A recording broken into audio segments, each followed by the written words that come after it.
হাইকোর্টের রায়ে আজকে 25,000-এর বেশি চাকরি চলে গেল। 25,000 পরিবারের ছেলেমেয়েরা আজকে একটি সামাজিক সম্মান হানি এবং একটি অন্ধকার ভবিষ্যতের দিকে গেল। অষ্টাদশ লোকসভা নির্বাচন চলাকালীন সময়ে এই ধরনের আরও একটি দুর্নীতির রায় আমাদের চোখের সামনে এলো। এই গোটা দুর্নীতি, স্বজনপোষণ, ঘুষের বাজার বসিয়ে 25,000-এর বেশি ছেলেমেয়ের চোখের সামনে অন্ধকার নামিয়ে নিয়ে এলো তৃণমূল কংগ্রেস পরিচালিত পশ্চিমবঙ্গের রাজ্য সরকার। School service commission, SSC, Paschimbanga সরকার এবং তৃণমূলের পার্টি, তার সাথে কিছু দালাল, তার সাথে কিছু চাকরি বিক্রি করার নেতা, মন্ত্রী, কর্মীরা, এরা সবাই মিলে একসাথে যুক্ত হয়ে আবার দেখালো যে পশ্চিমবঙ্গের বেকার ছেলেমেয়েদের ভবিষ্যৎ আসলে কতটা অপদার্থ একটা সরকারের হাতে। আমরা এই গোটা পশ্চিমবঙ্গের সাধারণ খেটে খাওয়া মেহনতি মানুষের পরিবারের ছেলেমেয়েদের জন্য, মেধাবী ছেলেমেয়েদের জন্য আমাদের নির্দিষ্ট কয়েকটা কথা। প্রথমত হচ্ছে যে যারা দুর্নীতি করে চাকরি পেল তাদের যা শাস্তি হয়েছে সেই শাস্তিতে তাদের দ্রুততার সাথে সমস্ত রকম ব্যবস্থা গ্রহণ করতে হবে। কিন্তু যারা যোগ্য চাকরি পেয়েছিল তাদের ক্ষেত্রেও কমিশনকে, সরকারকে এবং কোর্টকে সঠিক সিদ্ধান্ত গ্রহণ করতে হবে। পরবর্তীকালে যারা এই চাকরি পাবে তাদের যাতে এই চাকরির কন্টিনিউশন থাকে। যোগ্যদের ফিরে চাকরিতে যথাযথ সম্মানে বহাল করার জন্য যা দায়িত্ব আছে সেই দায়িত্ব পালন করতে হবে। ন্যায্য চাকরির দাবিতে যোগ্য প্রার্থীদের দীর্ঘদিনের যে লড়াই, সেই লড়াইয়ের সাথে আমরা চিরকাল ছিলাম, আজও আছি, আগামী দিনেও থাকব। কিন্তু আমাদের প্রশ্ন, এই যে এত এত ছেলেমেয়েরা ঘুষ দিয়ে চাকরি পাওয়ার মতন সাদা খাতা জমা দিল, সাদা ওয়েমার্কশিট জমা দিল, এই টাকাগুলো এখন কোথায় আছে? তাহলে কি টাকাগুলো এই ইলেকশনে সাধারণ মানুষের ভোটকে প্রভাবিত করার জন্য, পঞ্চায়েতের ভোটে যেভাবে ভোট লুট হয়েছিল, যেভাবে মানুষের ভোটকে প্রভাবিত করেছিল, আবার সেই পয়সা দিয়ে সেই একই কাজ করবে? যে নেতা মন্ত্রীরা 2016 সালে তৃণমূলে ছিল, আজকে তাদের অবস্থান কি হবে? তারা কি সবাই ধোয়া তুলসী পাতা হয়ে যাবে? এবং এই যে যারা মাস্টারমশাই বা শিক্ষাকর্মী, তারা যে ইলেকশন ডিউটি পেয়েছিল সেই ডিউটিতে তাদের কি হবে? গোটা ভবিষ্যৎটা পশ্চিমবঙ্গের অন্ধকারে নিয়ে চলে গেল। এই ছেলেমেয়েগুলো, এই সমস্ত যুবক যুবতীরা, এরা কেউ জন্ম নেবার পরই কোথায় ঘুষ দেবো কোথায় ঘুষ দেবো করে ঘুরে বেড়ায়নি। সরকার ঘুষের একটা নির্দিষ্ট বাজার তৈরি করেছিল এবং তাদেরকে সেই ঘুষের বাজারে নাম লেখাতে বাধ্য করেছিল এবং গোটা পশ্চিমবঙ্গের যুব সম্প্রদায়কে একটি দুর্নীতিগ্রস্ত, বেআইনি স্বজন পোষণ এবং ঘুষের বাজারে টেনে নিয়ে গিয়ে তাদের ভবিষ্যৎকে অন্ধকার করে দিয়েছে এই সরকার।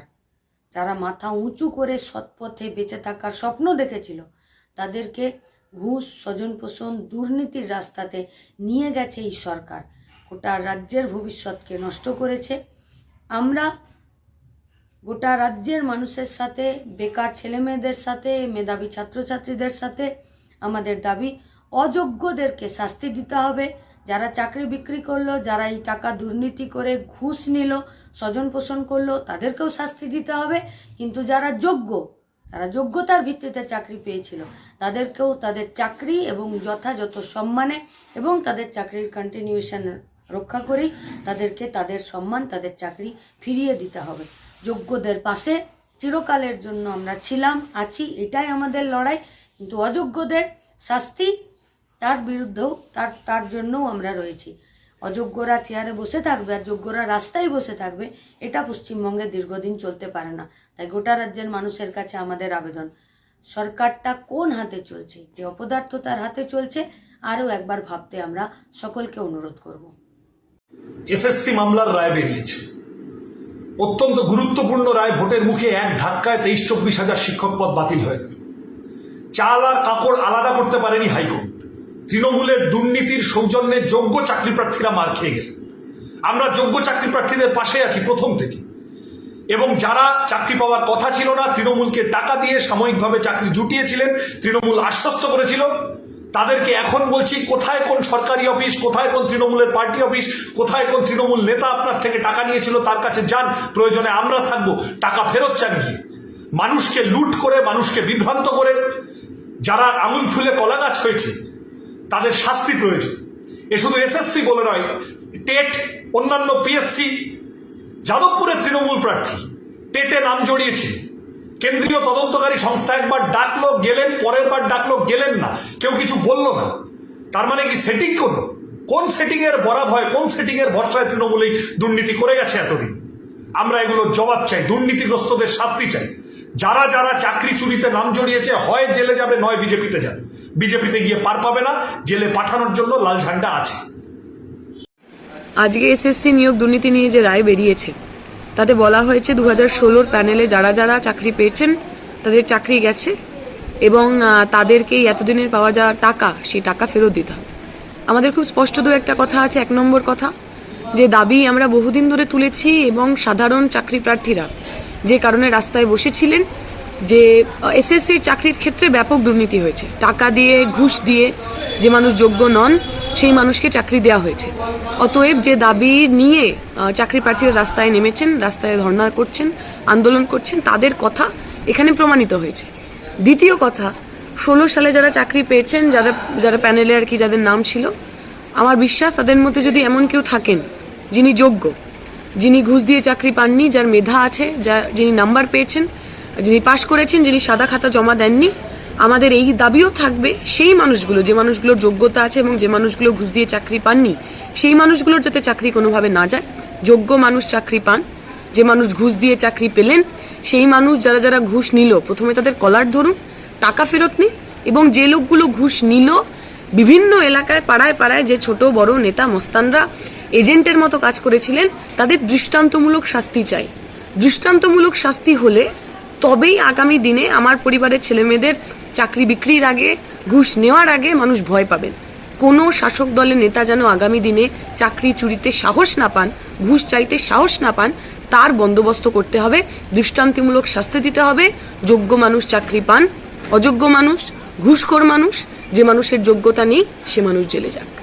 আমি মনে করছি ডিভিশন বেঞ্চ অত্যন্ত উপযুক্ত কাঠিন্যের সঙ্গে সব দিক বিচার করে একটা রায় দিয়েছে এবং এতে আমি অত্যন্ত আনন্দিত। তবে আজকে আনন্দ প্রকাশের দিন নয়, কারণ এই জোচ্চোরদের অধীনে আমরা আর থাকতে চাই না। আমি যখন বিচারপতি হিসেবে কাজ করেছি, আজকে যখন সাধারণ নাগরিক হিসেবে আমি কাজ করি, তখন আমাকে সবসময় মাথায় রাখতে হয় যে আদালত হচ্ছে একটা জায়গা যার আদেশকে মেনে নিতে হয়। আমার খারাপ লাগা আছে যে যোগ্য প্রার্থীদের বহুদিন ধরে বঞ্চিত করে রাখা হলো। তারা যারা টাকা পেল না, যোগ্য প্রার্থীরা, তারা যোগ্য প্রার্থী যারা আবার নতুন পুনর্মূল্যায়নের ফলে যারা চাকরি পাবেন, তাদের জন্য আশা করব রাজ্য সরকার, যে রাজ্য সরকারই থাকুন, সে রাজ্য সরকার একটা ব্যবস্থা করবে। তাদেরকে বলবো, জোচ্চোর তোমাদের ফাঁসিতে চড়ানো উচিত। আবার উচ্চারণ করছি, জোচ্চোর তোমাদের ফাঁসিতে চড়ানো উচিত। এটাই আমার বার্তা। যে যারা যোগ্য প্রার্থী হিসেবে উঠে আসবেন, যাদের পুনর্মূল্যায়নের ফলে যাদের যোগ্য প্রার্থী বঙ্গবন্ধু চাকরিও করছিলেন, নিশ্চয়ই রাজ্য সরকার, তখন যে রাজ্য সরকার থাকবেন, আমি আশা করছি নির্লজ্জ সরকার আজকেই পদত্যাগ করবে। আশা করতে পারি, আর কি করতে পারি। আমার ক্ষমতা থাকলে আমি তাদেরকে কান ধরে টেনে নামিয়ে দিতাম এই ক্ষমতা থেকে। সে ক্ষমতা আমার নেই। মানুষের আছে, জনগণের আছে, ভোট এসছে, ভোট এসে গেছে, আপনারা দেখতেই পাবেন ভোটে কি হয়। এর তো সুদূর প্রসারী প্রভাব পড়বে। দুটো যে আমাদের সম্প্রদায়, মূল সম্প্রদায় আছে, হিন্দু এবং মুসলিম, বহু মুসলিম ছাত্রের চাকরি উনি হতে দেন, বহু। তারা আজকে রাস্তায় কেঁদে কেঁদে বেড়ায়। কেন এটা হবে? চাকরি ওনার ব্যক্তিগত সম্পত্তি। চাকরির টাকা কোথা থেকে আসে? চাকরির টাকা জেনে রাখুন, পশ্চিমবঙ্গ সরকারের থেকেও আসে না। চাকরির যে মাইনের টাকা আসে এটা সেন্ট্রাল গভর্নমেন্টের স্কিম থেকে আসে। সেই টাকা বঞ্চনা করে একদল লোককে চাকরি বিক্রি করে দিয়ে তাদেরকে চাকরি করাচ্ছিলেন। লজ্জারও শেষ নেই আমাদের। এই ধরনের একটা প্রবঞ্চক একটা মন্ত্রিসভার আন্ডারে আমরা আছি।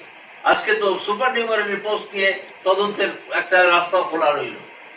সুপার নিউমারি পোস্ট নিয়ে আমি ডেকে পাঠিয়েছিলাম একে, আপনাদের তখন যিনি চিফ সেক্রেটারি ছিলেন, চিফ না প্রিন্সিপাল সেক্রেটারি এডুকেশন ডিপার্টমেন্ট, তিনিও একটি চূড়ান্ত ভালো লোক, কোট আনকোট।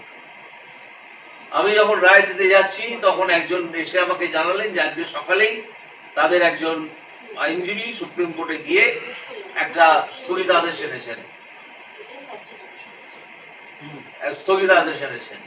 নাহলে সেদিনই তাদের 12টা বেজে যেত।